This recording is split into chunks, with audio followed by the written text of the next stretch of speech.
All right. Hello, everyone. It's Nancy again. And today I'm going to be sharing with you about what the energetics or maybe the quantum frequencies of blame looks like in the human energy field. So if you're new to my channel, I am a clairvoyant psychic. I've been teaching psychic development for a long time. I've been doing readings and studying the human energy field at that frequency, energetic level for almost 30 years now.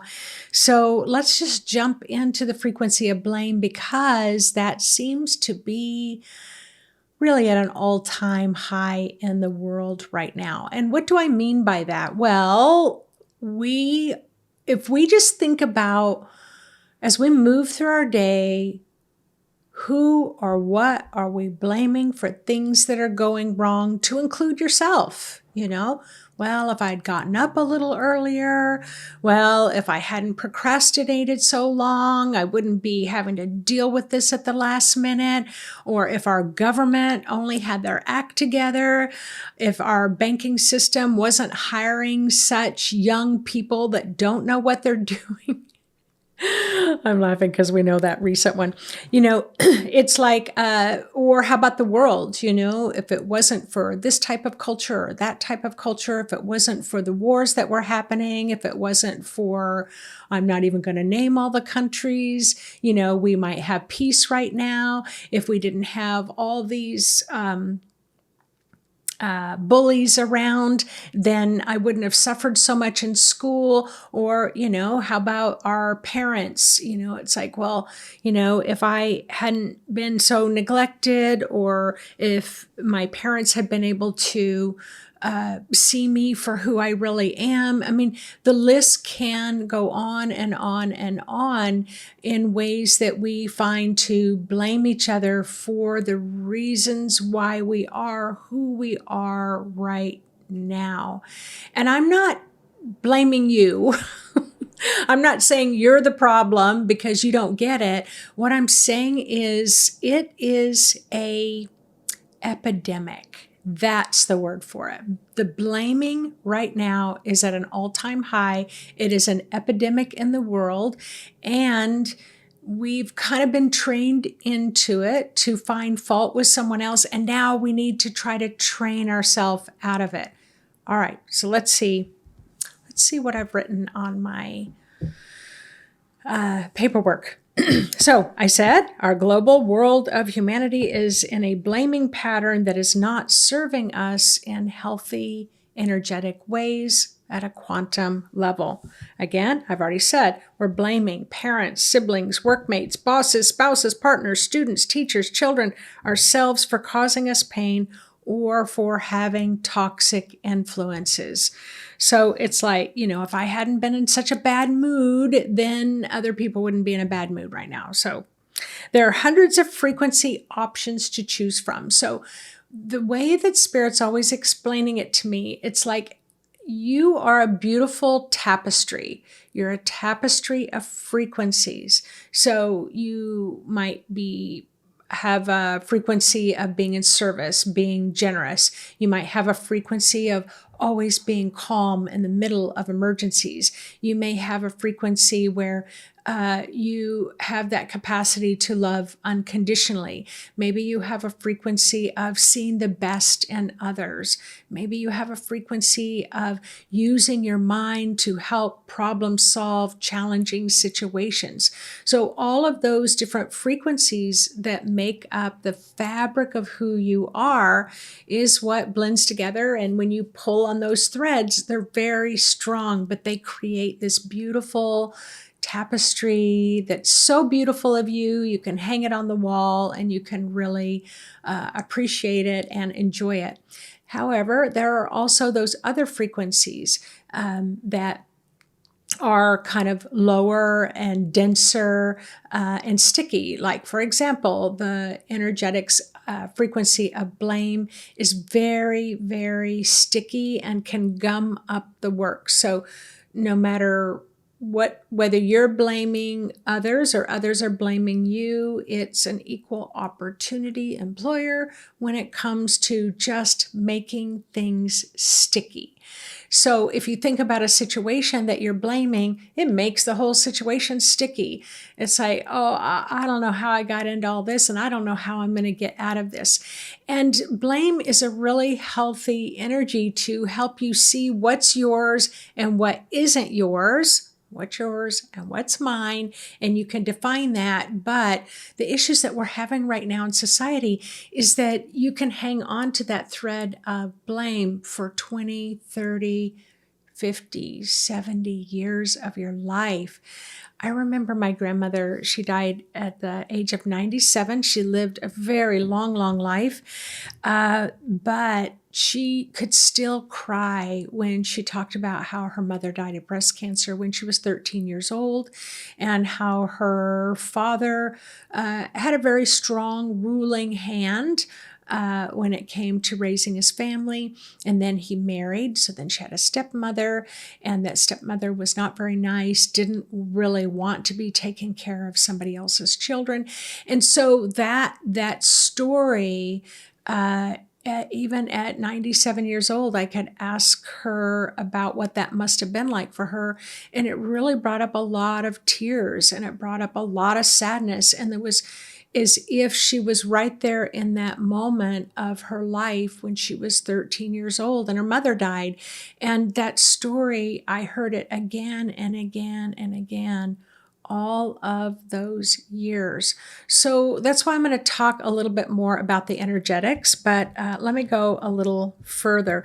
So the lower, denser frequencies can coat over the higher, lighter frequencies like an oily film, to a point that you may no longer be able to recognize your own inner brilliance because it's just so stuck with that sticky goo. The essence of violence. Now, I'm not just talking about like gun violence. I'm not talking about maybe beating up kind of violence, but violence can be violent thoughts like, I wish you were dead, you ruined my life, that kind of violence, or verbal abuse that's very violent in nature.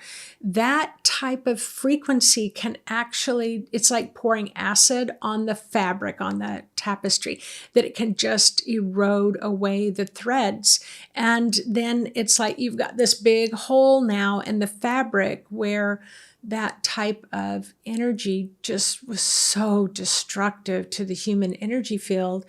And so then it's like, all right, how are you going to repair that? What frequencies are you going to choose to reweave the strength back into your life? So violence can actually disintegrate. The beautiful threads must be repaired, reweaved, reframed, rethinking, and restructuring of your life. So why do I explain it that way, or why does Spirit wish to explain it that way? Because it's like, it just might help you put on the brakes a little bit quicker before you start blaming, okay? All right, the energy of blame, I've already said, is super sticky. It sticks to everything, and it sticks to everyone. One person in the family can be blaming, and then that blame sticks to the other person, but then that blame sticks to your entire family. So let's say that that you had a brother, and the brother always seems to be needing something, and the brother is always draining the parent's bank account, and the brother doesn't even think about maybe the parents need the retirement account, and that's your sibling, and now you're blaming the sibling because the sibling's always taking advantage of the family. Well, and that's appropriate, right? It's an appropriate blame. It's like it's making this, your sibling is making a mess of the family and making a mess to where you can't even experience joy as a family because there are all these stressors that are hanging overhead.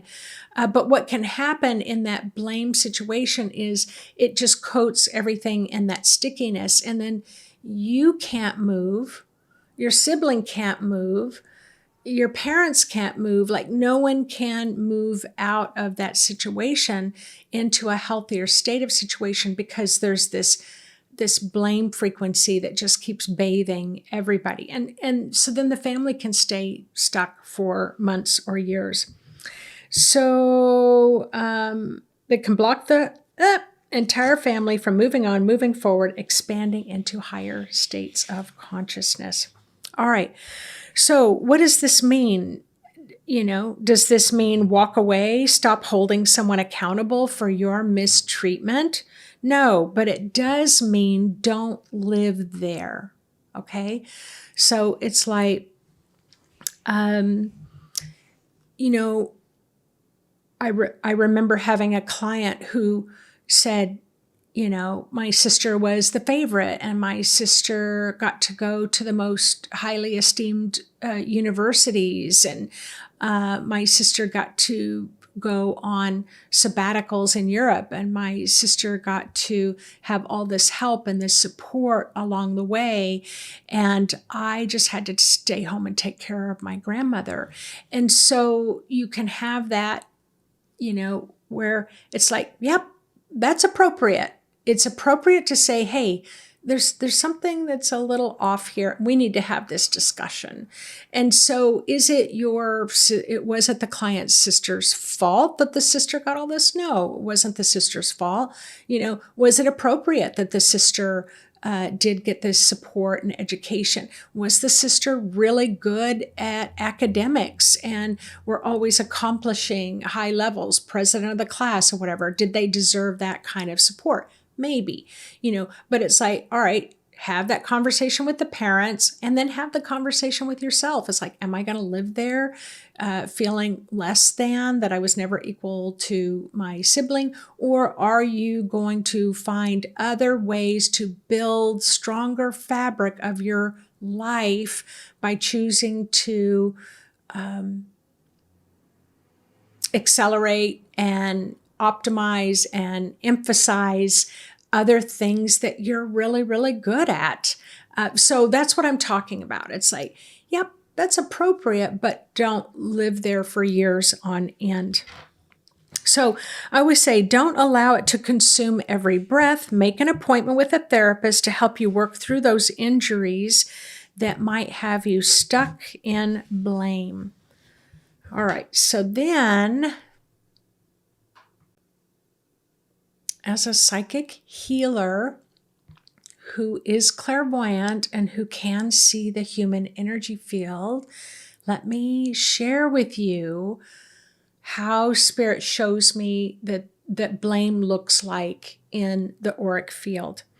So, as I've said, so blame is like a very fine, strong, sticky thread shooting out from a spider that makes a web around the person you are blaming. So think about Spider-Man or Spider-Woman, shoots out right from this little spot on each side, shoots out this white, sticky, but very strong, like silk fiber that wraps around the person that you are blaming every which way. Every time you blame or even have a thought about blame, it's like, ooh, that person, and it shoots out another thread. It wraps them out. Each thought towards blame makes another thread that shoots out and winds around the individual. And then there's another and another and another until you have completely wrapped them, kind of like a cocoon or like a spider when a fly gets caught in the web, and then the spider will wrap them all up in that little cocoon. The better to eat you with, my dear. All right. But what happens? They can't heal, and you can't heal. No matter how much they may be determined to become a healthier version of themselves, they're not able to really break through. Now, some people can. It might take some pretty big movement to be able to break free from those strong, sticky threads of blame. But for the most part, it can be really challenging for that person that you're blaming to become a better version of themselves, to become such a better version of themselves that they might be able to come back and say, hey, I'm a better version of myself than I was before. And wow, when I'm looking back at my behaviors, I don't even know how you're still talking to me, And so when they become that higher perspective version of themselves, they can help to heal the situation. But this is the thing, you also can't become a better version of yourself if you are remaining stuck in that blame position, because you are now those little silk spider webby threads. You are completely connected to the person that you're blaming energetically. So no matter how much they try to become a better version, and there is a part of them that is stuck in your web of blame. As the incident degrades, you are drawing upon very old toxins. So as the relationship is degrading, you are drawing from that toxin because the toxins are in your web, right? So now you're drawing upon the toxins of that energy that you were blaming that other person for. So who ends up feeling sick? You do. You end up feeling ill, you feel sick, which in turn can trigger a response to blame more. I wouldn't be feeling this bad if you hadn't done this. I wouldn't be feeling so bad. So I'm not trying to get you to feel bad for blaming, because we all do it. And I can tell you, I was blaming somebody this morning, or it's like I couldn't get my microphone to work. And so Yvonne and I are trying to fix it. And Yvonne's like, what button did you push? Did you push a button you weren't supposed to push? And so it's like, all right, so there's that blame energy. But so we all do it at some level, but now because we're growing in consciousness, it's like, whoops, I'm starting to blame somebody. I'm gonna reel that in, and I'm not gonna shoot out those threads. So how do you heal and make room for them to heal, where both of you can become better versions of yourself? So how can you do that? So let me tell you a little bit of a story, and it's going to be a personal story of mine. And in that, sorry, I've got my dog sitting at my feet, and I'm blaming my dog because I can't put my feet down. Oh my gosh. But he's almost 15 years old, so I can't really blame him. All right, here's my story. My story's probably not any different than any of your stories. But in my story, in childhood, I did have an abuser. So I don't need to go into it, but let's just say that I had my own experiences where there was an abusive power and taking advantage of a young child who's in a powerless state. All right. So I experienced that.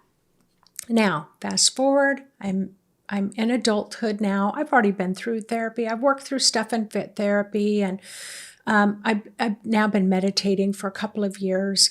And my spiritual teacher, by this time I'm learning how to do readings, how to do distance healings, how to take responsibility, how to really try to nip blame in the bud, right? I'm at that state where I'm able to kind of change spiritual perspectives on things. So let's see. So what was my blame? If I hadn't been abused, I might be able to cope better as an adult than I'm able to do. So these are the things that I used to think of a lot. If they had not done this, I would feel less insecure. If they had not abused me, then I would be able to trust my relationships more. And then I would blame everyone around the situation for not recognizing that it was happening and not keeping me safe. And then the crazy thing is, ultimately, somewhere along the way, I started blaming myself as if I had really, truly had the power to get out of that situation. So there was a lot of blame going on. So you can imagine that whole scene and all the players that are playing are just melded together in this one big sticky ball of blame. All right. So fast forward, I'm learning about energy and frequencies. I could heal just about everything, but I would rather die than let that person off the hook for what they did. I was not going to forgive or forget. So if any of you can relate to this, you can put a little comment in the comment section. I wasn't going to forgive and I wasn't going to forget. And I felt very entitled to hold my stand on that. My teacher suggested that I offer them a healing. So my teacher said, well, have you ever thought of maybe giving your abuser a healing? So trigger warning, that was a big trigger. Not on your life, I told my teacher. Not on your life was my response. I don't wish for that person to experience any healing because I think they need to suffer. So if there was any part of them that was maybe kind of feeling bad for what they did, I wanted them to feel that, be imprisoned by that suffering for the rest of their life. So I really gave them a lot of power in my blaming and a lot of power from many angles. Now, but who was suffering the most? Me. I was suffering the most. So it was about a year later, I was a little bit more mature in how I viewed the energetic world. And that tape of blame was kind of rotating through my mind. And so I thought, I wondered what would happen if I did do a healing on the situation. So you see, I gave myself a little distance. I'm not going to give a healing to the abuser, but I can reframe it and give a healing to the situation. And I did. So, I did my distance healing. I closed my eyes in prayer and I'm offering healing light to the situation. Well, I felt so much better. I could not believe it. I couldn't believe how much energy was tied up in the situation. So I felt a lot better. I felt free. I felt lighthearted. I felt light-minded. All right. So now it's a couple of months later and I thought, wow, if healing the situation helps. All right, maybe I think I'm ready to offer the abuser, my abuser, a healing. So got myself all ready and I went ahead and I offered this individual a healing energy. And when that happened, I could not believe what happened inside of me. And I want to try, I was shocked. I was so shocked. So I did a healing. I experienced a movement inside of my body. I could really feel the energy moving in my body. And next thing you know, it feels like there's an energy stepping out of my aura, almost like unzipping my bodysuit, and stepping out and completely stepping out of my energy field. What I noticed I was like, oh my gosh, my abuser's energy was so deeply rooted in my energy field, I didn't even know it. And here I am, I'm holding on to this toxic blame, kept them stuck to me like glue. Once I offered the healing, that stickiness dissolved, the blames dissolved, and their essence was able to return 100% back to their own energy field. I felt like $1,000,000. I was just like, why did I wait so long? But we get in those mindsets, right? That mindset of blame.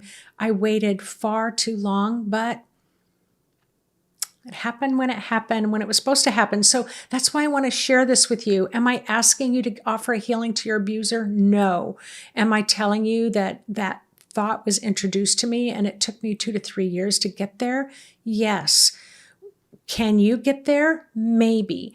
But right now, I'm making this video because I just want you to understand what the stickiness of blame looks like in the human energy field. So this energy slipped out of my body like someone slipping out of a bodysuit. For the next several weeks, I had waves and waves and waves of energy draining out of my aura. I became lighter, brighter, happier, but most of all, I was free. So let me suggest, as a nurse healer, one who can see energy fields, ponder where and what or who you might be blaming in your own life that you're interjecting blame, and just see if you can stop the blaming pattern. So again, if it's fresh and new, that's one thing, because it's helping you to do some problem solving. But if your story is going around in a circle, kind of like on the computer when you've clicked the button, but it hasn't quite caught yet, if you're still in this years, 5 years, 10 years, 20 years, for me, that blame, I didn't do this shift till I was almost 40. I'm 65. So it took me a long time to grow into that possibility. So you want to stop sending out blame threads. So it's like, oops, I'm blaming. I'm really blaming here. Give me a minute to take a step back. And really look at that. Do you want to send out that sticky energy that's going to connect with someone else? Now, let me go back to my microphone wasn't working, and Yvonne wonderfully fixed it. But did you, Nancy, Rebecca, hit a button you weren't supposed to on the computer? So you see, that's where you're like, oops, let me just bring that right back into my mouth. Let me just bring that right back into my head, and let's not go there. Let's not jump into the blaming energy. So where we are moving in a world, remember I said we are in an epidemic of blaming in the world. And is it going to get better overnight? Probably not. Are you going to be 100% great at not blaming? Well, if you are, high five. But this is a great starting point, okay? It's a great starting point. And I know that there are many people in the world that have had some really deep traumas. And I'm not at all saying that you need to offer a healing. What I am saying is that it was offered as a suggestion for me. It took me a few years to take that in and sit with it. And then when I tried it, I felt a lot better. So if my story can maybe help give you ways to ponder a different way of looking at things, but mostly choose the energy threads that you do wish to weave through your tapestry and say, yep, I had that experience, and yep, that experience has defined a part of me, but that experience does not define all of me. And if that defines 10% of you, how do you want to define the other 90% of who you are? So look forward to hearing any stories that you might have.